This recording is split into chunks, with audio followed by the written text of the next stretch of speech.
right, everybody, welcome back to another episode of the Fearcast. This is the podcast dedicated to OCD and anxiety spectrum disorders and getting your life back. I'm your host, Kevin Foss, and I'm a licensed therapist specializing in OCD and anxiety disorders. Thank you all very much for joining me today for today's episode.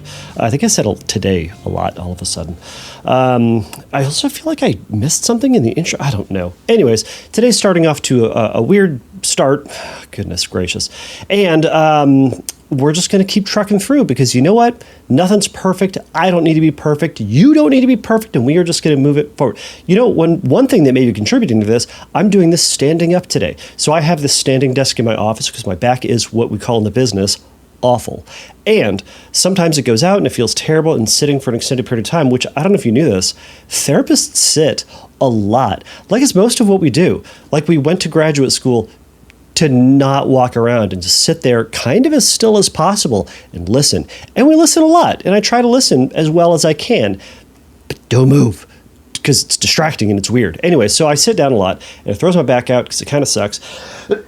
So I'm trying something new. Now, that being said, my back feels fine today. I think I just wanted to mix it up. Anyways, so I spent before I even get into that, for those of you who are new, this is a question and answer based podcast. If you have a question that you would like me to answer about OCD or anxiety spectrum disorders or helping someone with anxiety or dealing with it yourself or treating it, anything about it, go over to fearcastpodcast.com. You can click on the submit a question link, send me it there. You can also send me a question over at Instagram. I am fearcastpodcast. You can send me a DM question over there, which incidentally is how the question for today is coming. Now, if you wanted to cut to the top of the line, you can send me an audio question. You can record it on Instagram. You can record it on your phone. You can email it to me at questions@fearcastpodcast.com. However you want to get that to me, those will shoot up to the top of the list. We haven't had an audio question in a little bit, but I think they're great, so I would appreciate them. And again, it goes to the top of the list, and who doesn't love cutting the line, I suppose? Well, I suppose the answer to that is people with moral scrupulosity, but that's for that episode if you have a question about it. So another announcement before we jump into things is next week I'm going to have Elena Fassan on. She is an expert when it comes to childhood, adolescent, teen anxiety, and OCD.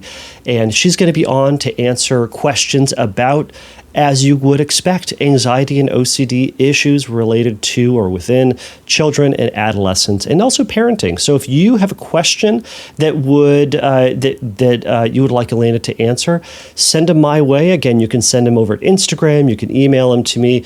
You can, you can send a letter if you want to. I don't know why you would, but anyways, however you want to get that question to me, we will be answering those questions. So as I was kind of saying earlier, I spent a bunch of time last week starting the episode with just complaining about how hot it is.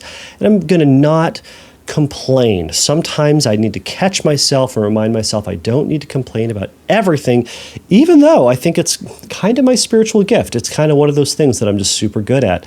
But I'm going to try to take the high road today.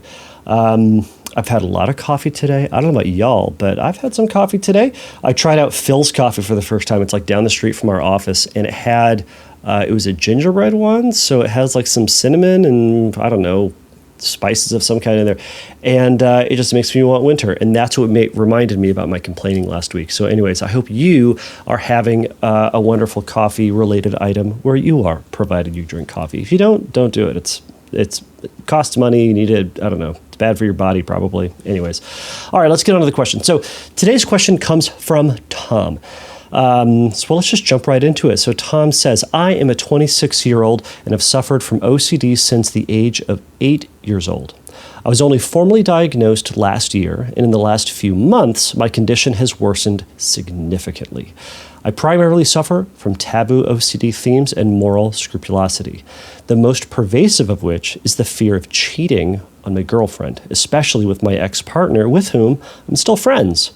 There have been a couple of occasions recently where the anxiety and turmoil has been so great and my insight so poor that it has extended to testing and checking compulsions and urges which I've been unable to resist. For instance, I was so triggered earlier today, which I then tried to test and recreate again.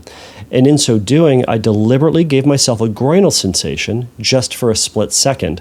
I instantly felt intense panic, guilt, and shame afterwards that I gave in to that compulsion to test, all of which is a long-winded way for me to ask these three things.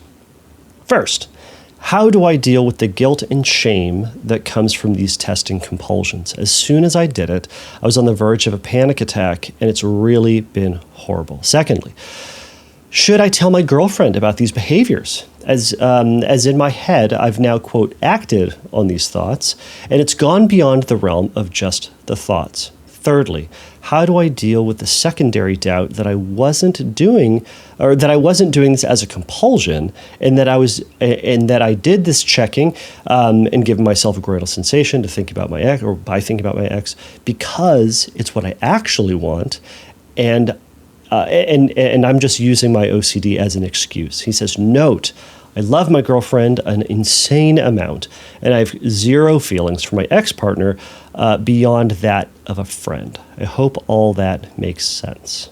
So let's jump into these questions. This is a great question. I think there's a lot in here, and a lot of people I think are going to resonate with this, Tom, or having elements of this in their life. We need to remember, everybody, that OCD is just OCD. I know we've got all these subtypes and titles and names and things like that, and it's helpful. So it's helpful to make you feel as if you're not the only person in the world who has this thing. But then sometimes if some person, maybe you out there listening, experience one or two or more, or subtypes, that is, and or that subtype shifts and changes over the course of your life, which often happens, sometimes it can make people feel terrible or worse, or that they somehow are more broken or bad or diseased or whatever it might be than someone else who doesn't, right? It's all OCD. That's the reality of it. So taboo themes are really just kind of the ones that we don't talk about in public. It's usually the ones that have to do with sex or violence. The contamination ones are cutesy and ones that we put on a T-shirt and all that stuff. Again, it's all OCD. It is the obsessive compulsive cycle, about a certain topic.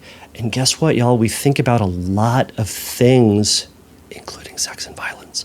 And when we say don't think about those things, guess what happens?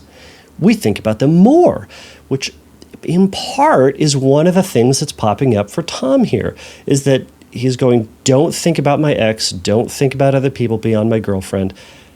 Guess what? The second you do that, we start to have those thoughts. Even in the process of saying, don't have X thought, we've already thought about X. So now we're already in violation of it. And we're already saying, this thought here that I'm identifying, it's really, really, really important. We say it's bad, don't think about it, I don't want it, but we're still saying it's really, really, really important. So it's going to get a lot of our attention. I like to think about when we do thought suppression, we take a thought and we kind of put it up on a pedestal, and we'll put a big spotlight on it, but we put a little sign on it that says, don't think about this. But in the meantime, we've got it on its pedestal, and it's got the spotlight on it, and we're seeing it. Right. And even if we try to, say like, all right, is this new thought that I have, is this related to the old bad thought? No? Okay, good. How about this new thought? Is this thought related to this old and bad thought? No. Guess what? We're still now thinking about that bad, quote, bad thought more and more and more and more and more. So it's a trap. Part of what we're going to talk about, and part of what I've been talking about a lot, and I anticipate, Tom, if you're working with a therapist, this is one of the things you're talking about, is letting thoughts come and go, letting feelings come and go, letting attractions come and go, I think you get the idea, right?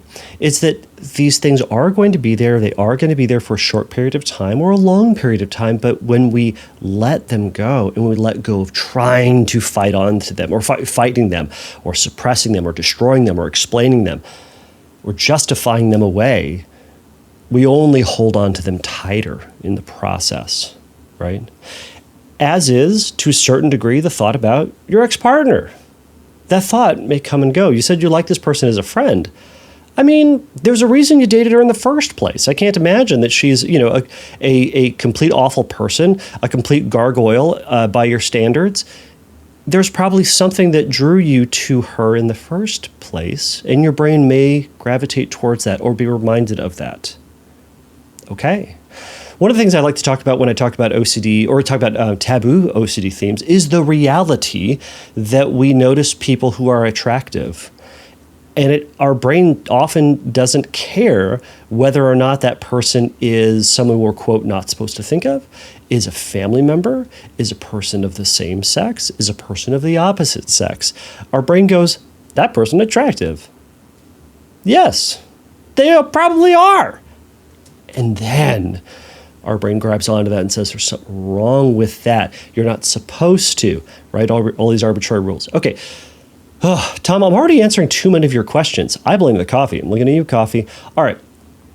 Let's jump into the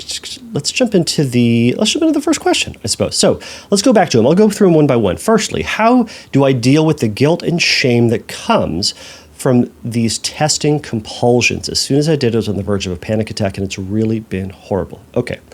First off, take a breath and sit back and remember that you have anxiety, that you have OCD. You have this narrative that's going through your mind, you have this narrative going through your mind that says, this thing is dangerous. If you indulge this, if you do this, or if X is true, some calamity is coming your way. So therefore, be on guard.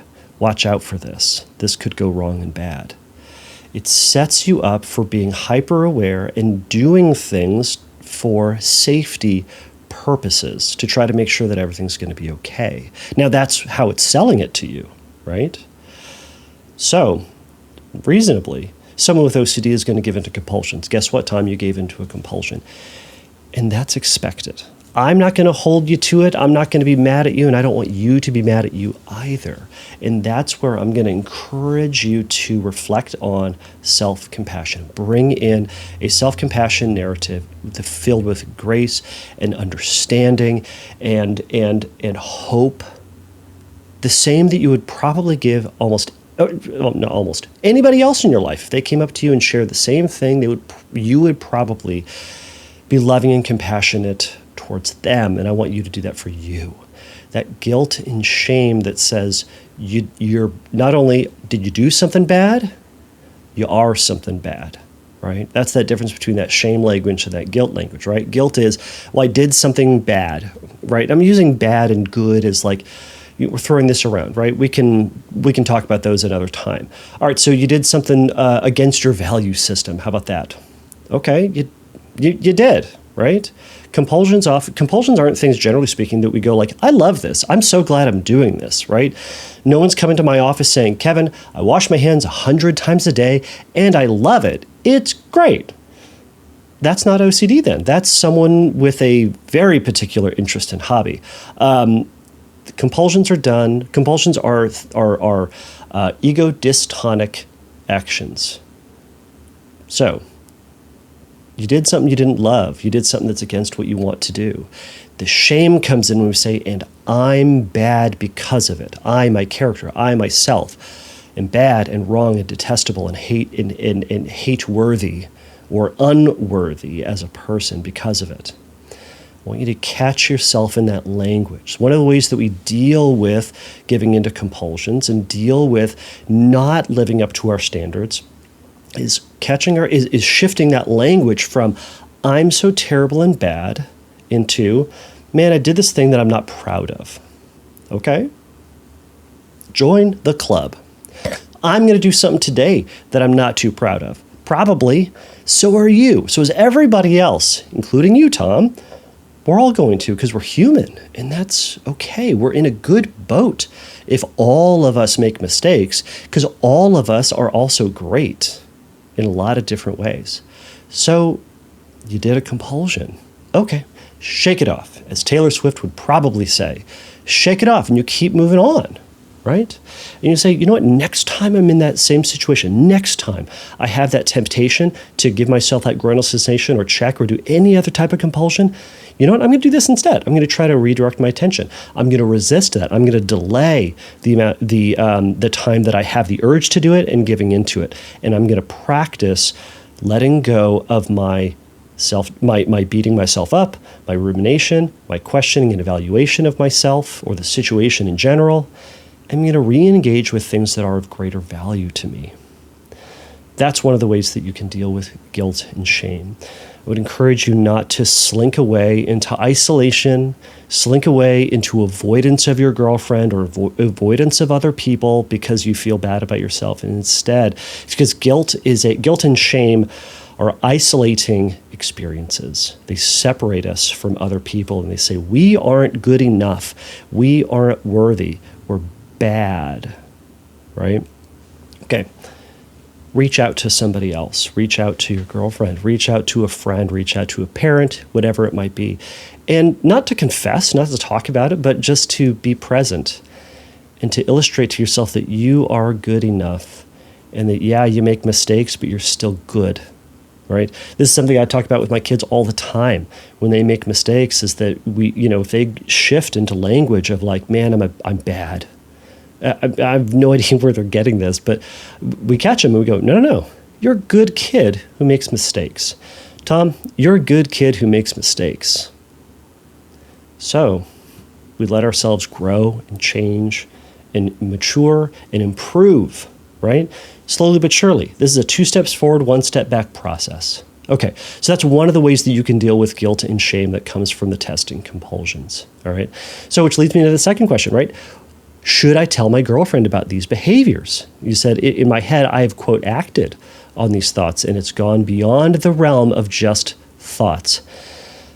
Tom, in your setup, I'm going to read it again. I suffer primarily from taboo OCD themes and moral scrupulosity. Okay, one of the most common compulsions of scrupulosity, moral and religious, is confession, is telling somebody else, hey, here's this infraction that I did. Here's this thing that was wrong. Here's this thing that's so sinful. And it does 2 things. One, it takes the weight off of ourselves. It feels like the moral or religious or spiritual appropriate thing to do, right? There are passages in the Bible and passages in other faith traditions that says confess to one another, try to, talk about or acknowledge your, quote, sin. So we justify it in that way. However, here's the thing. No, Tom, don't tell your girlfriend about this. Here's why.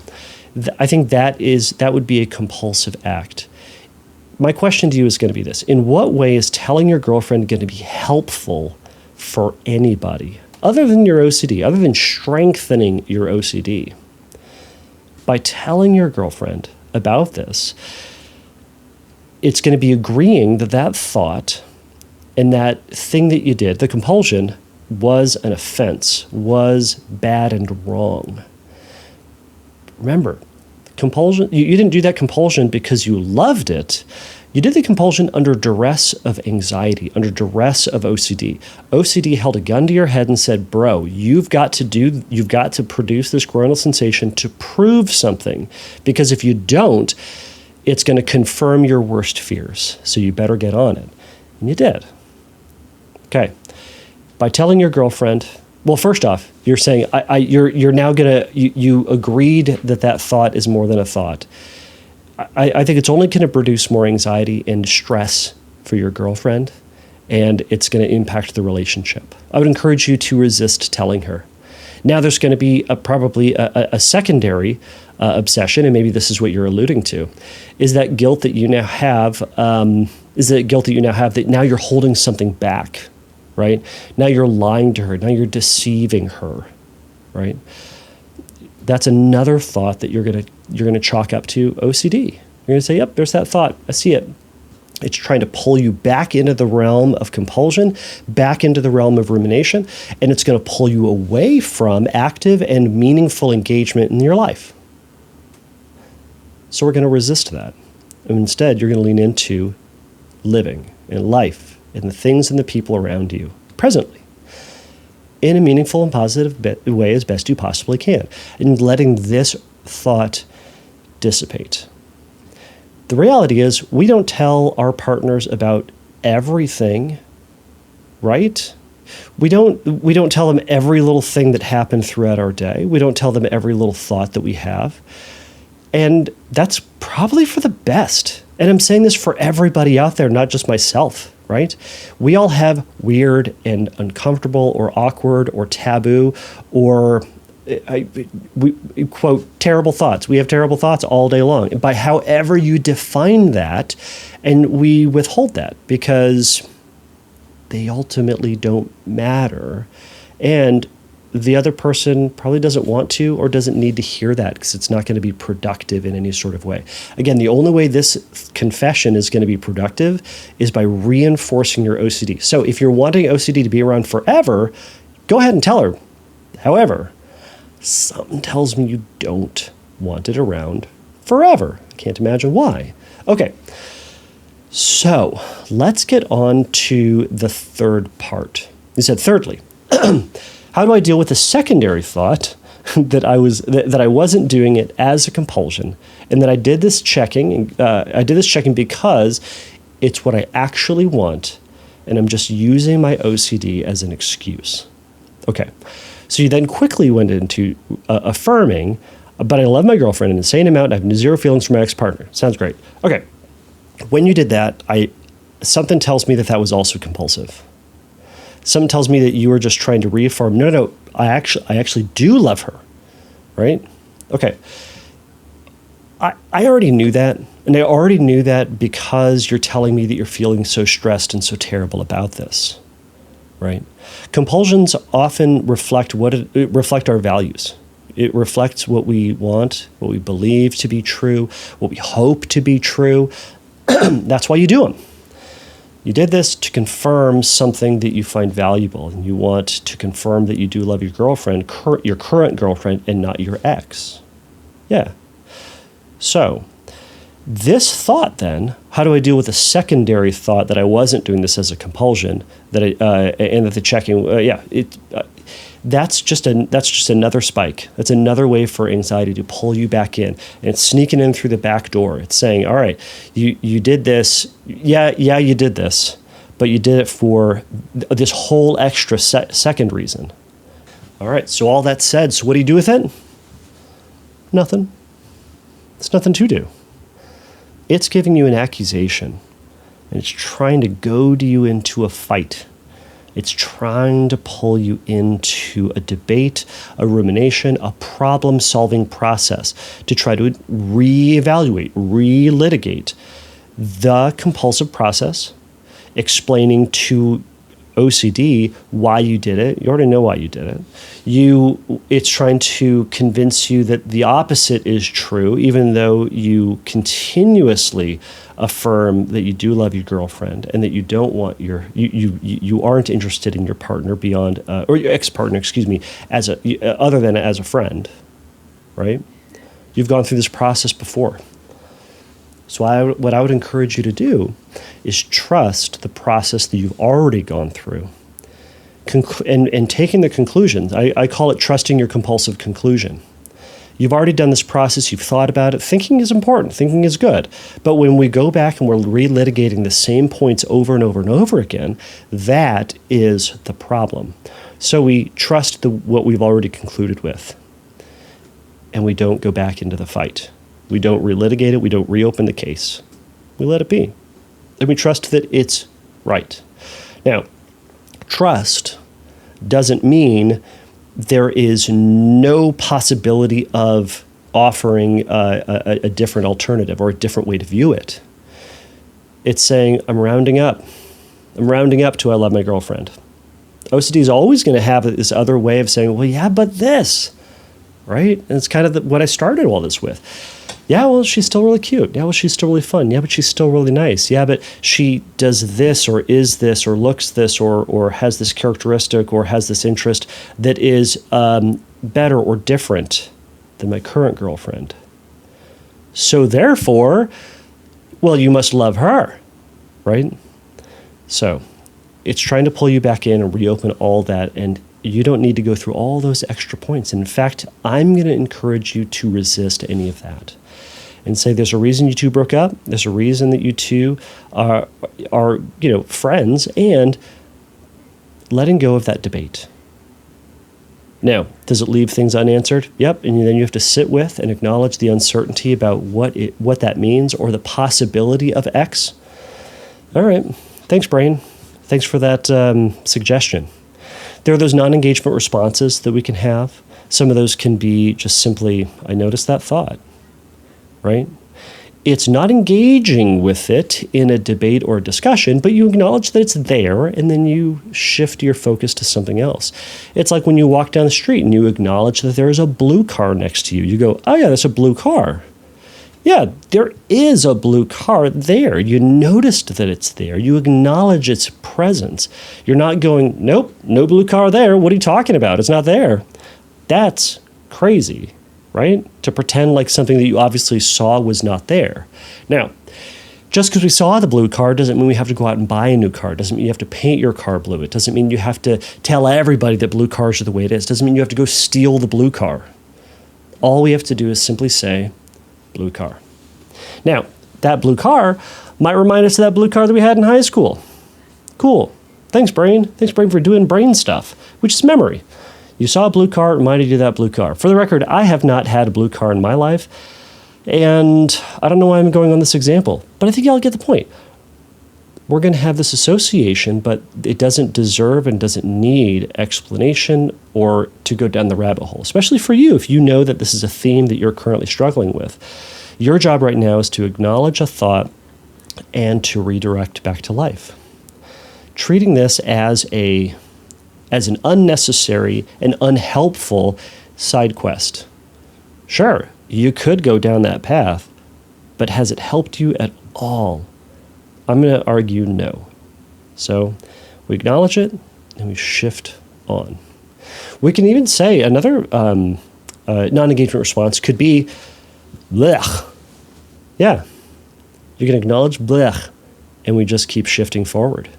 And we shift forward not in a suppressing the thought, right? Remember the thought suppression point. We shift forward not in a pretending as if it's not there. Remember pretending as if the blue car is not there. Not shifting as if to say, the only way for me to move past this blue car is to think about the red car, or is to think about the thing that's in front of me, right? Like you're going to get stuck with the blue car until you do something with it, or until you then magically think about a red car, and all of a sudden the magic releases you and you can go forward. It's, you can move past the blue car in any number of ways, but what do you want to do? Tom, what do you want to think about? The blue car or damn near anything else? I would encourage you to think about the anything else part, right? That's why you're here. That's what you want to do. So go do that. Our brain is going to give us all these side quests and all these things that we don't want to think about, and we can acknowledge it, but then not let it grab us, or not for us to grab onto it. I think that may be a different way to say it. Now, which raises another point. In your question, you said there have been a couple of occasions recently where the anxiety and turmoil have been so great that my insight so poor, that it has extended to testing and checking compulsions and urges, which I've been unable to resist. Okay, I want to push against that phrasing as well. And I think that for other folks out there, if you're using language like I can't, or it's impossible, or I always give in, right? I think you're selling yourself a little short, and you are calling something that it is not. Okay, what I mean is you're saying you're unable to resist. Unable means impossible. It means that you cannot. It means that you physically, emotionally, spiritually, whatever, it's an impossibility. But that's not a reality. I bet if I gave you $1,000 to think about something else, you probably could. Or if I all of a sudden punched you in the face, you'd probably be thinking about why I just punched you in the face instead of whatever else the thing is that you're trying to resist, right? Now, you are able to resist. This is an important point that everybody needs to hear. And I look forward to your objections. I look forward to your hate email if you want to send it to me. We have the ability to resist our active engagement with something. It's out of our power about whether or not the thought arises in our mind, but we have the choice on what it is that we're going to actively engage in, and that's the point. So let's call it first what it is. It's hard. It's hard to resist. It is. Emotions and fear are very convincing. Oh my gosh, they're convincing. But we have that feeling and we go, all right, I have this strong pull to do this. And it's hard to shift over, and I give into my compulsions a lot. That all of that may be true.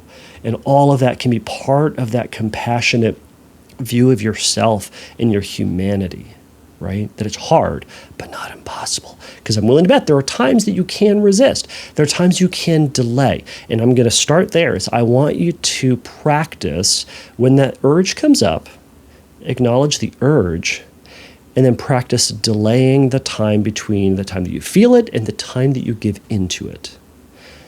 What that's going to do is it's going to break down that control component, break down that lack of control component, that idea that you can't.